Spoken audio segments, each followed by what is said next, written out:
Hi, it's me. I am all suited up, and in the Facebook group, the Survive Mom Boot Camp, a couple weeks ago, I asked if anyone was interested in seeing our honey harvest, and got a lot of yeses. I realized that doing it live was not going to be so easy, just because when we're out there in our boxes, I'll walk out in that direction. When we're out there in our box, I'm gonna have to walk backwards. First of all, the bees go crazy. So today we inspected every single box that is a part of each hive. We have two hives right now, and this time next year we hope to have three or four, maybe more. We love our bees. Let's see if I can get them in the camera here. Pink and blue, there they are. So each box that you see that's stacked up on one another, those all have a specific purpose. And today we were looking through all of them. We were looking for signs of hive beetles, and we put out some fresh hive beetle traps, which are these, oh, I don't have one to show you, but they sit in between the honey frames, or the hive frames, and we put oil in them. And so incredibly, the bees actually herd the hive beetles into the traps where they drown in the oil. And so that's a good thing. We also were looking for signs of any pollen. And sure enough, we saw some bees that had pollen stuck to their little behinds, and they were bringing the pollen back into the hive. However, pretty much the flow is over in this part of Texas where we are. And we're now entering a time called the dearth, Dearth. And the dearth is a time when pretty much everything is dried up. And so our sweet little bees, they're going to be busy in their hive, but this is a time where we're going to want to check the hive for dehydration. We're going to want to treat the hive for varroa mites. Varroa mites, we think, killed off our very first hive about 3 years ago. We went out after the winter was over, and there were just only dead bees. And so at that time, we didn't really have a mentor or anyone to help us answer questions and so on. This time, we have some really good resources. So we're going to be treating for varroa mites. However, here's the thing. We have to get all of the honey that we're going to harvest out, because the product that we use, there are different ways to treat for varroa mites, and it's pretty somewhat controversial, but we're going to go ahead and use some sort of it's a strip, kind of like a pesticide strip that you just lay. Yeah, my husband says kind of like a flea collar, and we just put one in each hive, and we leave it for 42 days. After the 42 days, we test to see if there are any more mites, and if not, we're good for maybe another 2 or 3 months. But pretty much the critical time for inspecting varroa mites, these are just nasty little creatures from hell. They're tiny. I hate them. They kill your bees. But we cannot harvest any honey that has been contaminated by these apivar strips. And so today we got off the last of our frames that we're going to be getting honey from. We've already gotten 100 ounces from 2 frames. So I am thinking, looking now, we have, we have 7 or 8 frames down there, that we're going to have a lot more honey to harvest. So that's kind of an exciting thing. Our honey harvesting system, as my daughter told me yesterday, it's all ghetto. So we don't have any fancy equipment. We don't have the fancy salad spinner type thing to get the honey out via centrifugal force. It is all just manual labor, but it's a lot of fun, and it's just incredible. So let me show you the frames. Let me turn this around. Let's see. I don't know how to turn this around. Maybe I can't. Anyway, I won't make it work. So I don't have a glove on this hand, but I don't think there are any bees. So this... These are our frames we're going to be harvesting from. And yes, I have 7 of them. And let me pull one up. Oh, they're heavy. They're really heavy. Look at this. That is all pure capped honey.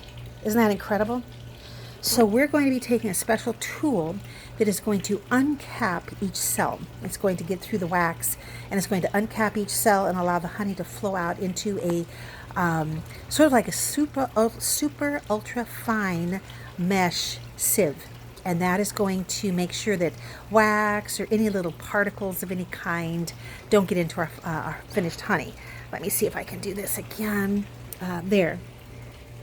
Let's see if I can get a close-up. It's just amazing. It is absolutely amazing. So Let me get another one to show you. We're going to take this in the house in just a second here. Now this one is interesting. This is kind of a bee lesson. This is interesting. This is honey that's not capped. We know that it's honey and not nectar because we did something called the shake test, where we just took this, we turned it upside down, and we shook the frame to see is there honey in there. If it's honey, it's not going to just slide right out, even though it's not capped. And however, if it's nectar, the nectar we do not want. It's because it's not honey. So we did the shake test with this, but on this side, this is the flip side. You can see that it's all again capped honey. It's just amazing. So in all, we are going to get, this is our second year. In all, we're going to be getting a total of 10, I think about 10 frames of honey, just ready to harvest. Just to give you an idea, from the 2 frames, we got 13 jars, 13 8-ounce jars of honey. So this time, I hope I bought enough honey containers. This time I bought the little honey bear containers, squeeze bottles. So that is our honey harvest. Pretty much it's over. So from this point on, we will treat for the varroa mites. We will check for signs of dehydration, and we will start feeding at some point very soon. We will start feeding them with sugar water, and we're going to start feeding them through mid-fall, through about maybe the end of October, with pollen patties. And pollen patties is just food. You put a pollen patty in for a few days. We have to constantly rotate the pollen patties because those nasty hive beetles will get into the pollen patties and lay eggs. So we have to remove those, put them in the freezer to kill off eggs, and then put in a fresh new pollen patty. So I guess the one question is, well, bees have always survived in the wild. Why do you have to go through all this work? Well, this is kind of animal husbandry. There are goats that have lived in the wild. I guess chickens, if you go to Key West, there are chickens, I guess, that live in the wild. They always have. But this way we ensure that different kinds of diseases, insects like the mites, don't kill off our bees.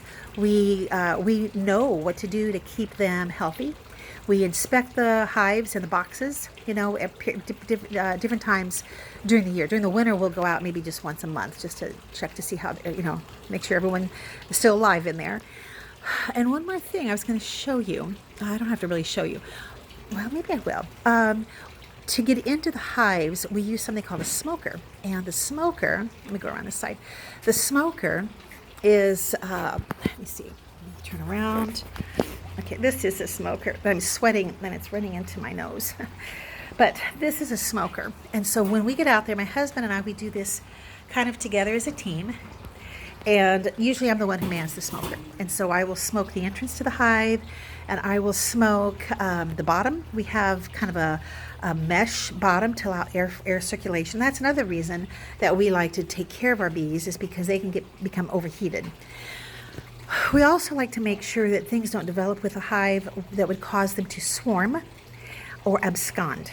And so abscond is when your beehive, I guess as a committee, they just, vote. And they say, to hell with this, we're going somewhere else. And then they just leave. And you walk out there one day and you have nothing. Maybe a few stray bees that voted stay or voted remain instead of exit. But yeah, we want to make sure that doesn't happen. And there are things that we can do to check on that, like the development of a new queen, etc. So in a 14-minute nutshell, that was kind of what we're doing right now with the bees. This time next year, we'll probably have twice as much work, twice as many hives, but we really like it. And we love having the honey. It makes great gifts. We can store it, for, food storage purposes. Maybe someday we can sell it. Not interested in doing that right at the moment, but yeah, it's a pretty cool hobby.